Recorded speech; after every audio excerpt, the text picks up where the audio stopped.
মনজুর আহমেদ চট্টগ্রাম থেকে সম্ভবত আপনি লিখেছেন, খারাপ স্বপ্ন দেখা থেকে বাঁচার উপায় কী?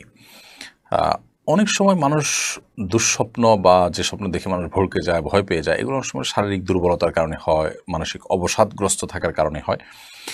অতএব সেটি যেন না হয় সেটি খেয়াল করা দরকার। অনেক সময় নির্ঘুম থাকার কারণে অল্প ঘুমালে বা সামান্য ঘুমানোর সময় এই ধরনের পরিস্থিতি তৈরি হয়। এটারই নানা গবেষণা আছে, আপনি একটু খুঁজে দেখতে পারেন। আর এর বাইরে অর্থবহ স্বপ্ন যেগুলো মনে হচ্ছে যে ইঙ্গিতমূলক এবং সেটি দেখে আমি ভড়কে যাচ্ছি, তাহলে এরকম স্বপ্ন যেন না দেখি তার জন্য আসলে বিশেষ কোনো উপায় আছে বলে আমার জানা নেই। তবে আপনি যেটি করতে পারেন তাহলে এই ধরনের স্বপ্ন দেখার পর সুন্নাহ এর আলোকে বাম পাশে আপনার যে অবস্থায় থাকেন সে অবস্থায় আপনার হাতের বাম পাশে আপনি প্রতীকী থুথু ফেলবেন ৩ বার। হালকা হালকা করে ঠোঁটের আগায় আপনি ৩ বার থুথু করে আপনি প্রতীকী থুথু ফেলবেন।